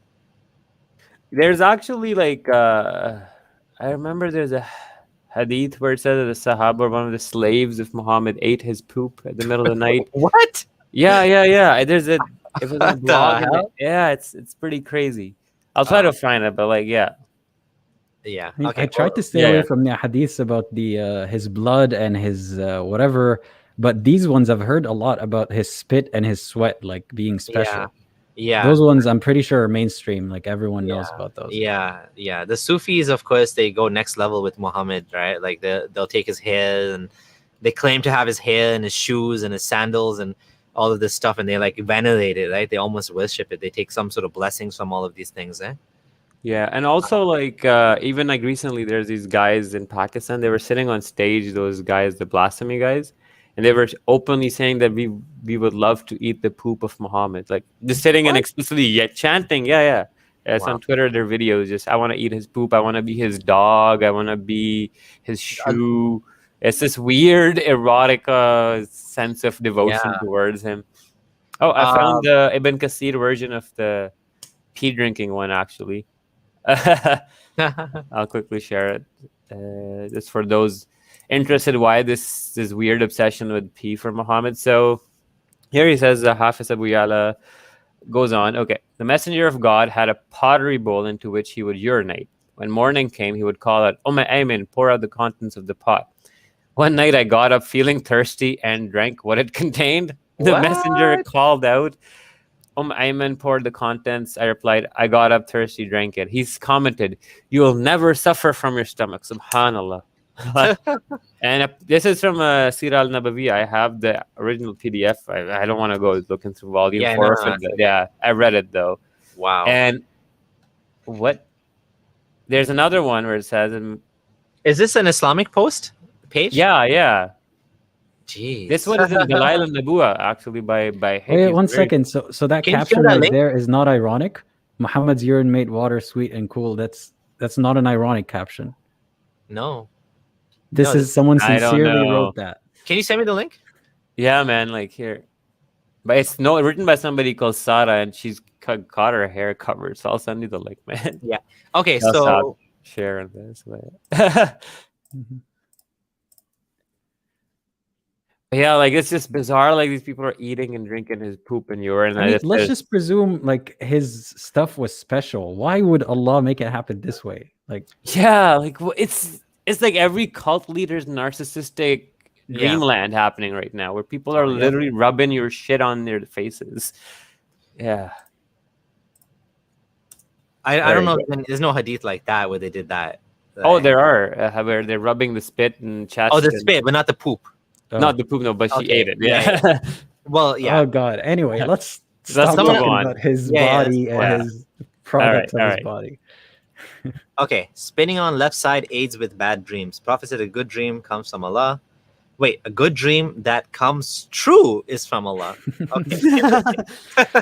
And the bad dream. Scapegoats every single time. I know. I was just like, I had to read that again. I'm like, oh, okay, if it comes true. And a bad dream is from Satan. It's like a child like wrote this like like what the hell, man? Yeah. The good guy is good. The bad guy is bad. Yeah. The good guy is good if he helps you. Then he's a good guy. Yeah. And if anyone sees a bad dream, he should seek refuge with Allah from Satan, and he should spit on the left, for the bad dream will not harm him. I don't want to spit in my house. Well, some scholars say this is like dry spit, like you're just blowing. What does that do? I don't know. It keeps away the Satans. I know, because the Satan was sleeping in your mouth. Maybe it got to your brain that caused the dream, so you spit it out. I'm so just weird. trying to connect the dots, I guess, what's going on in that guy's head. Next slide. Okay. We have like 20 more to go. I think we can finish and get to the 100 mark. Oh, yeah. What are we on right now? What number is this? 80, I think. Okay. It's 79. So, evil eye. Okay, I'll just read it. The influence of an evil eye is a fact. If anything would precede the destiny, it would be the influence of an evil eye. And when you are asked to take a bath as a cure from the influence of an evil eye, you should take a bath. This is like witchcraft, man. It's witchcraft. It's like you know when you get throw those priests, they come, they throw the holy water and they make the cross with the sprinkles. It's like that. Well, it doesn't explicitly say who tells you to take a bath. Like it says, I remember I think the prophet told you or something. There's the full version where this guy's like, he's very beautiful. The Sahabi takes off his shirt and his skin is very white like a virgin. So another Sahabi compliments him and he falls. And then they're like, yo, this guy just fell and they carry him to Muhammad. So he's like, yeah, pour water on him. He'll wake up. And they did that and that cured his evil eye. Yeah, man. It's just the weirdest shit ever happens. I mean, I think the reason for that is because Muhammad was trying to curb jealousy or something like that. Like he was probably trying to keep his soldiers from like envying each other and causing fighting amongst each other, right? So that's probably, it's just so stupid that it's so superstitious. Like it's so idiotic. It's so idiotic. I mean, let's say God is just speaking their language, right? Like that's just how they convey the information to primitive people. Does God not understand that we would find it suspicious and not believe it anymore today? Like he would make an exception for us. He'd be like, okay, guys, I get it. It sounds very silly. So yeah. I want to talking about the bath thing. This one's really interesting, this hadith. And this one goes about an incident. And this somebody else has to take a bath on somebody else's behalf to get the evil. It's this. Let's read it. I love how you search for evil eye bath. It's like spelled evil eye bath. I swear by God. So one guy was taking a bath, it's just bros to taking a shower together, holding hands. And this one guy's like, I swear by God that I have seen no skin to compare with what I have seen today. Not even that of a secluded girl. Sahal fell to the ground and people went to God's messenger and said to him, "Oh messenger, can you do anything for this dude?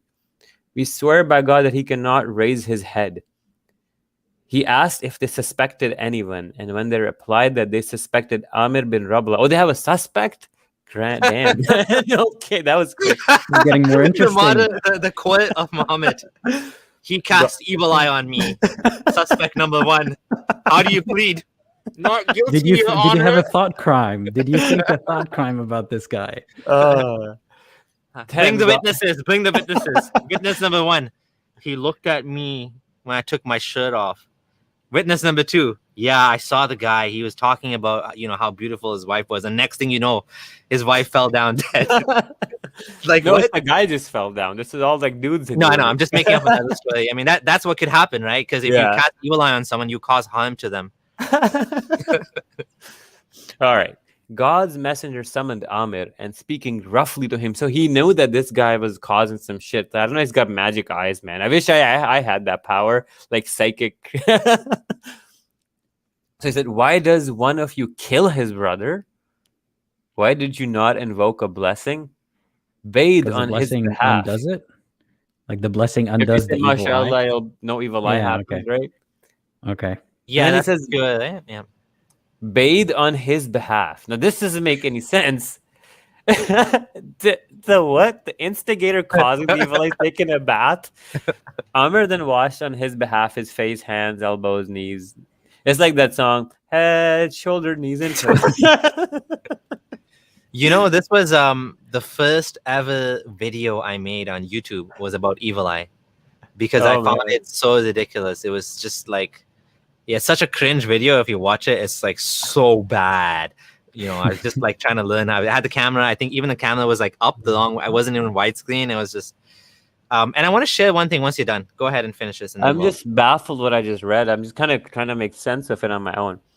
Amr then washed on his behalf, and it goes on. He washed inside his lower garment as well.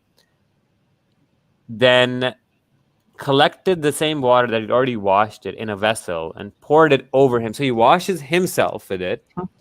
And it mentions the detail like inside his undergarments. And then he collects all that dirty water that washed the evil eye off of him and pours it onto the unconscious dude. How explicit can I be about describing this? Like, he washed What is his this? nether regions with water, and then he poured it on him, and that woke him up. I mean, what the hell? And then Imam Why do I Malik, care about his thighs or his nether regions being involved in Yeah. this? Like, well, Imam Malik is like going about on and on that, in another it's version, true. Yeah. But damn, this is just some weird ass shit, man. So I'm gonna share my screen because I just want to make this clear that this is in the Quran, right? And from the evil of an envy of any envies, eh? Mhm. وَمِن شَرِّ حَاسِدٍ إِذَا حَسَدَ. This is in the Quran. So a lot of times people say, haha, you idiots are making fun of hadith. No, well, a lot of this actually goes back to Quran. Mhm. well, It's and the not verse only before hadith. it, that's black magic too. Yeah. Yeah, exactly. Black magic, evil eye, and hey Jimmy, nice to see you. Shout out to Jimmy Bangash, our favorite gem, gay ex-Muslim. Love him so much. Yeah, these guys are having fun, man. I'm so jealous. Crossing your fingers negates the effect of evil eye. I see a lot of cultural. Hey, nice maybe car. Aladdin, you can tell me about this. You might know more about this. This blue and white eye thing. I don't know. I see a lot of Mhm. Arabs have it in the houses. It protects you from I've evil seen eye. it, Or like, something? I've been to Turkey and I've seen it a lot there, and it's more superstition. It's supposed to protect you from evil eye, yeah. Yeah. But a lot of people simultaneously, like, they'd either put it on like it's kind of like a horoscopes thing, Like some people have it just for fun, and others actually believe that it's for the evil eye. Yeah. But it's not. It's not supposed to be Islamic. Just I don't think so. Just another thing before we move on from the evil eye. We're talking about magic. I had just this one hadith, or Muhammad's wife, Mata Malik, that they would just kill people suspected of magic and witchcraft, the same way the church did. And you see here, Hafsa, the wife of the Prophet, killed one of her slave girls who had used sorcery against her. She was a How do you mudabbara. prove that? How do you prove that? You can't. And that's the thing. Muhammad's wife just killed this lady. Probably had a petty argument or something silly. But what it says next is mudabbara. Now, if I'm not mistaken, mudabbara means somebody that's promised to be released or something. No, 1 second. Something like that. Mudabbara? Wait, where are you reading this? Which line? She was a mudabbara. Okay, Hafsa gave her the order. Let me read it in Arabic. Continue. I'll read it. Yeah. And then Hafsa gave the order and she was killed. And then Malik said the sorcerer is the one who uses sorcery for himself. Blah blah blah blah blah. Yeah, and it should be killed. Basically, that's what this says. But it's just like, yeah, like I said, like this superstitious thinking leads to straight up cold-blooded murder by somebody very close to Muhammad. In fact, the daughter of Omar, right? Second caliph and Muhammad's wife, Hafsa. She's just killing her slave girl. It's sad. I'm trying to Anyways, understand what that word means in that context, but it means like planning or cunning. okay. Yeah. So From what I remember, in the context though, it might have a different kind of meaning. okay. Yeah. But that was So- something interesting. So we've been going on for 95 minutes now. Should Yeah. we let's just close up, I think. I think there's still a bunch of slides. I don't want to 21 rush through slides, them. yeah. No, we definitely don't want to rush through that. Yeah. Better that we take time and we do it in detail because there's a lot of stuff to uncover. So yeah, it's been a wrap. I mean, we've been through. Unfortunately, we got a lot of this stuff was like, What the fuck? yeah, exactly, right? It just shows like how incredibly ridiculous something can be once you actually peel away that filter of belief and faith, and it just becomes like Family Guy kind of a TV show, silly. Yeah, know? exactly. Should we take some calls? Maybe a couple of calls? Yeah, or- sure. If anyone's Yeah. interested, I had it on the stream, but we only got Mo. Nobody else called in. I'm just gonna add. Apostate Aladdin has his own channel. So if you guys don't know, I'm just gonna share it on the screen. You take a look at his channel. He's doing well on YouTube. I definitely think you should all go right now and subscribe to his channel right now. Go here, click on subscribe. Don't unsubscribe if you don't unsubscribe. And I'm going to share the link right here. It's in the description as well. Please do support a fellow Murtad, apostate brother. And yeah, it's right there. Let's get him to 1,000 subs. He's at 642 now. I'm at Thank you. 11K, so there's 137 people here, so it should be like 800 by the time this. If you enjoyed this specific content, I mean, you're gonna enjoy his content. It's gonna be right on the same sort of thing, you know, from his perspective. And he has a way of doing things that's unique. Thank you. I really enjoy your TikToks. Unfortunately, I know TikTok is just very. It's just not a good platform for us ex-Muslims, unfortunately. So it is what it is. So, but yeah, do more on YouTube, my man. And he has some good interviews going on here. Some good short videos reflecting on certain things, which I think are really good. So yeah, definitely do subscribe and all that fun stuff. Thank you. I definitely didn't pay him to say that, by the way. I can't afford to, but no. Yeah. I Okay, don't so want to yeah. get into the breastfeeding adults because that we will yeah, start yeah. next time with the whole Muhammad hijab controversy. Sheikh Albani saying that it's okay for doing that. Another day, another time. But yeah, we have 21 more slides to go. Thank you. And what we'll do is we'll have one more episode, and Aladdin is more than welcome to bring his flying carpet and his genie along, his lamp with us next time as well. Yeah. So the and Mo wants to call in, so let's let him call in one more Yeah, time. yeah, and for we'll, sure, we'll for sure. finish the last couple of questions he had. And I do think if we keep this up regularly, we'll get more callers. It's just that I know when been a things are while. not planned properly, people need to plan time Mhm. outside of the specific lives or whatever. Maybe they want to call in, but they have work, or for us it's nighttime. Maybe they're going to bed. The kids are there and it can't be loud. Making phone calls and stuff. You can have your headphones on. So I'm sure there's lots of reasons why people can't actually call in right now, which is understandable. But yeah, let's try to do this regularly. The link, yep, I'll send the link. I don't think we're gonna do it the same time next week as Abdul Gondal is. I think you're gonna be busy, so we'll pick a different time. We'll see what we can do. But we'll try to do this every week if we can. It'd be good. Yeah. We'll try the best. Yeah. Yeah, more regular since the virus is kind of finishing off now, at least in our part of the world. I'm vaccinated. Things are getting back to normal. I hope everybody's safe, healthy, and sound. And yeah, stay tuned for more. Lots of content coming up. We have, after this stream, I'm planning to finish off the Scandals of Aisha stream, which we did one part of it, dealing with her marriage. And there's lots more because her jealousy it actually played quite a significant role in Muhammad's life and how Islam formed. Like her cheating on him led to the whole creation of the witness rule, Allegedly. child marriage, Allegedly. child marriage. Then her hadith basically build Islam because she's the second most profuse narrator of hadith after, I think, Abu Huraira, right? But I will talk about that as well. But it was amazing doing this. It's been a while, I know. I don't know if I'm going to be coming back to Twitter. I'll try to appeal. I tried appealing once. Honestly, like, being away from Twitter, it's not the worst thing. I know it's there's a lot of people to engage with, but after like the whole mass flagging, they're going to just do the same thing again. I'm going to focus more on more YouTube videos now, and I have to still focus on that documentary. And yeah, that's it from my side. They're not going to shut you down, right? You're just going to move to a different medium. That's all. Yeah. Yeah, exactly. Hey, how's it going, man? All right. I was ready to call you Dr. Gondal, but I guess I can wait for a few more weeks, maybe a few more months, but that's okay. A few more years. Once again, thank you very much for taking me in, and thanks for your patience, and thanks for all the knowledge and wisdom y'all spread, not just to me, but everybody else out there, and the audience who's going to see this video later on.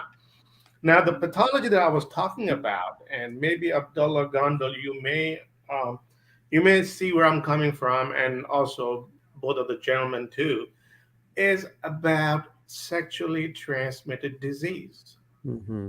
Okay, and knowing Muhammad, he had an ugly infancy. He was passed on by one nanny to another. What I understand is he was passed to about 6 or 8 nannies, if not more. And then later on, his childhood was also abused. It was abusive. His early adulthood was also, most of the time, was spent doing labor jobs. So when something like this happens, you tend to understand that person or entity where you can see it must be a disturbed mental process there. Having said that, most people who, and I'm not generalizing here, I'm just giving the facts away, mental attitude has a lot to do with STDs, sexually transmitted diseases, that is. And when I look at his life, he had arthritis, okay? He definitely had arthritis. He also had a chest pain. He complained of chest pain. He felt like he had something was cutting his aorta, maybe it was abdominal aorta, maybe it was, that could be a dissecting aneurysm, I'm not sure. But all these signs and symptoms and indications lead me to think about a sexually transmitted disease, which was very common at that time, and at tertiary or the later stage, it presents such symptoms called syphilis. I've heard about this theory, yeah, but I'm not sure how well one can prove it or can disprove it. Well, yeah, I'm not here to either prove or disapprove. I'm just trying to pick your brains about. I did think about this because we do see that his sexual contacts were pretty high, and obviously there was no protection, and he would brag that he would go have sex with no washing in between. There's multiple hadith to attest to that. And on top of that, these women, some of them he would buy off other people as slaves. Or sometimes he would take the wives of other men when he'd captured them and make them his own, right? And some of them were widows, had kids. So, and then Aisha was also allegedly... Yeah, but the thing is, there's no... Like, it would only be him with them. So if he had how would that STD spread? Because his wives are his forever and ever and ever until they die. But before him, they can kind of spread it to him from somebody else. And then he had slaves that were circulating with other people, right? That he was buying in it. So that's the problem. Go ahead. I'm sorry. Another thing I noticed was with syphilis, right? Like in the later part of his life, he became a little paranoid and the way he died was kind of weird. Like he had this huge headache and then a sudden onset of fever. And it's just bizarre way he died. He could have been a stroke. Could have been syphilis. There was one point where they gave him some medicine forcefully. It's in Bukhari and the Shia hadith as well. And the Shia claim that Aisha actually gave him poison to kill him. That's their controversy. But there's the Sunni hadith said that Muhammad was just paranoid at the end, and then he made all of the other people in that household drink that same medicine just to clear his mind that he wasn't poisoned, but then he died the next day anyway. So And Why is he given the so fact scared that, of being poisoned? hmm. given the fact that Got a he lot of was, enemies. Mhm. yeah, given the fact that he was also having some visual loss, Mhm. visual loss is also Oh, a yeah. later complication. Yeah, is Good also a one. later Just complication in syphilis. Let me give you my standard disclaimer here, so guys. I always say that I'm not against Muslims. Muslims are dear and near to me. They are close to my heart. They are also humans. They're also people just like me, you, and everybody else. What I'm against is the doctrine of Islam. That's where we have the issue. Muhammad was spreading, and later on his followers, and even until today, they are all spreading the false narrative and the doctrine of Islam, and that's what I'm against. So, viewers, if you see my video and if you see this clip, or if you see, we are not against you. We love you. We really like you. We love you. Please come with the questions here so that could be answered adequately by these gentlemen. They are extremely knowledgeable. But coming back to the syphilitic condition, he also had limp in his leg. He also had, Mhm. when his two teeth, I'm not sure what part of the upper or the lower jaw was broken in the Battle of Uhud. His recovery, some references say, took way longer, which is also could be due to bad oral hygiene, could also be due to diabetes kind of condition, or syphilis again. So Mhm. all these Yeah, I don't indicate, think we have a chart we can consult here for the patient, so it's going to be very hard to Yeah. pin it on him. There are certain things like with the black magic episode, like what pops up about him, that he lost vision to the point where the I think one of the Sira said that he couldn't get up and see the doorknob or the door handle in front of him, and he'd get up and he'd collapse. And then Ibn Qayyim al-Jawzi, in his tafsir of the two Mawzatain, the two quls, he says that Muhammad would be standing and his leg would go limp and he'd just suddenly just twist and fall down all of a sudden. And then coupled with like his and the thing is that the black magic episode lasted in hadith, the memory problem where he would forget things that he was doing, that amnesia phase, transient amnesia, it also occurs with epilepsy, but I was looking from that perspective too. It happened in the latter half, like I think 2-3 years before his death. It's in the later half of his life too. So again, I will try to get into this from a few different perspectives in the documentary, because these are similar to stroke. It could be a tumor, it could be a tumor getting worse, could be an aneurysm, because there's fever that gets onset after stroke, and that's a very bad sign. That's exactly what happened. There's other hadith where Muhammad is like waking up fainting like 7 times in one day. So there is a lot of speculation on his death, but there are some we can speculate, is all I'll say. Yeah. well, in the later stage, in the tertiary stage of syphilis, these are the kind of complications that you find in a patient. Mhm. As I discussed about the cardiovascular disease could be also a poison, but they're all coinciding and converging Mhm. in one focus. And So yeah, sorry to interrupt you. I'm gonna have to be the bad moderator here and that's just fair. say like thank you so much for your your insight and your possible theory there as to what could have been causing some of these things. I do appreciate it. I think Abdullah Gondal has a little bit of a different theory on this, but yeah, I do appreciate this. These are all possibilities. You never know. I mean, he could also have both, like epilepsy, had too much sex and caught syphilis, Yeah. hypersexuality. Yeah. We don't know. So I definitely need to wrap this up, and so just want to say thank you for the call. Thank you. Thank you Okay. so Thank much. you. Bye. Again, I have that special documentary coming out. We will definitely discuss these things in a lot more detail with the references directly from the books. So don't worry, you'll like that. Alrighty. Yeah, excited. Thank you, Mo. Bye. Okay, bye. Yeah, and just want to say thank you to ex-Muslims of Norway for your donation, and also gonna leave this comment late into the live, but so happy to see Gondal back. Oh man, people are missing you. Every stream I do, people are asking, when is Gondal coming back? When is Gondal coming back?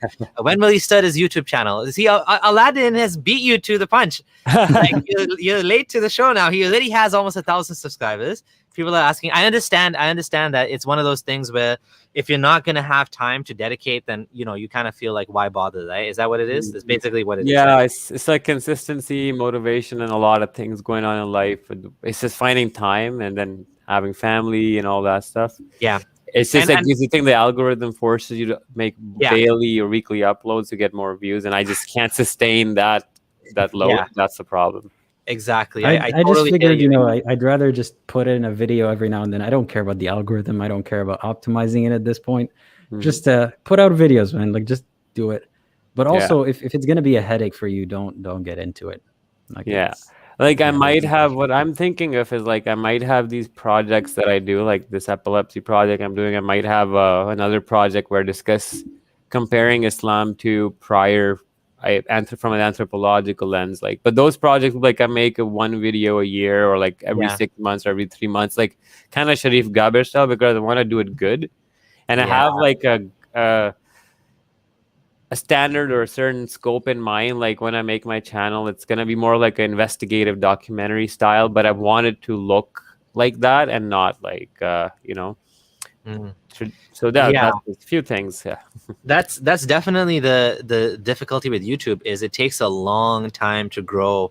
And in the beginning, you're uploading videos with like 50 views, 100 views. It just takes, it can feel like a drag, especially if you're just starting. So, and of course, Abdullah Gondal always comes on the channel anytime, and we have a shared audience. We have a lot of fans of both of us, which is great. I mean, Abdullah Gondal was one of the earliest interviews I did. And, right away when he called me, I felt an instant connection to this guy. And of course, his wife as well is also ex-Muslim. So that's also awesome as well. So yeah, it's great. And any final words? I did already promote Apostate Aladdin's channel, but I'm just going to recommend it one more time. Do check out his channel. Any final words from you, Aladdin? No, none to share. Just thank you for inviting me to this. This has been fun. I'd love to join another time. Awesome. Okay, guys. And look who we have. Hey, how's it going? Need to get you on here again for one of these. That'll be fun too.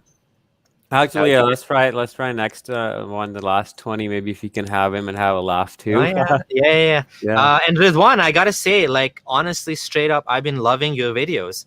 I laughed my ass off. I completely died laughing watching that fake death threat to a Christian.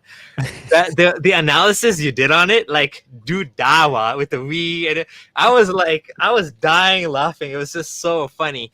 And of course, never mind that one. Even the ones you've been doing with Sajid, it's one of my pet peeves when Muslims misrepresent the Bible. It pisses me off so much. Not because I'm Christian, I don't even care about Christianity, but like it irritates me that they're just lying like that, saying the Bible, like Ahmed Deedat style. Show me where the Bible says Jesus is God. Okay, there's like 50 references. It's like anyone that knows the Bible, knows the gospel, knows that it's all over the place. Son of God, in the beginning was God. Like, obviously in John it's the strongest, but even starting from like Mark, it's there. It's throughout the Bible. This is not a corruption. This is what the Bible is about. This is what the Gospels are about. So to me, it drives me crazy when I see that, and I'm glad you put him in his place.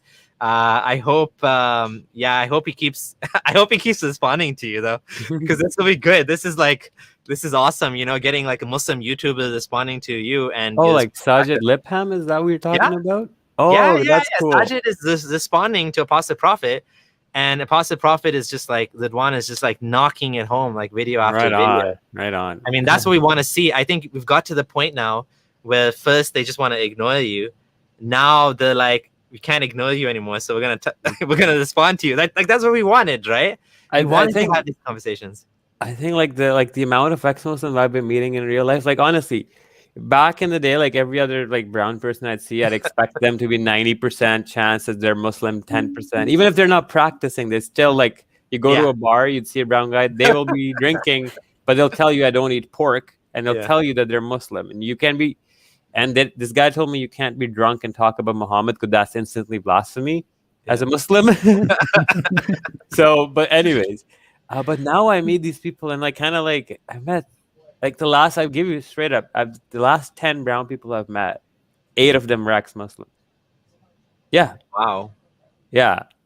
I don't know if that's In the real life? area I live, the demographic, but I mean, I live in the West. Yeah. Western Muslims are more liberal, but I don't know if it's what's happened in the past few years. But hopefully, the movement is growing. It's growing at an exponential pace, and also like the things that I'm hearing from Pakistan, like the speed it's growing at. The atheists there are just popping. There's channels popping up in Urdu, in Arabic, in Punjabi. It's like we're being almost overtaken in terms of like popularity in certain spheres. Yeah, I'm happy with cool. that. I'm Yeah. happy with people just talking about passing the this. torch on. You started Yeah. a trickle, and now it's becoming a river, and there you go. It's gonna be a flood. Awesome. Okay, so I'm gonna end it on that. Thank you, and yeah, that was a nice little surprise at the end. Okay, guys, and we'll see you at the next two Abdullahs. Bye for now. Thank you, guys. Good night, Good night. Right. guys and gals. I should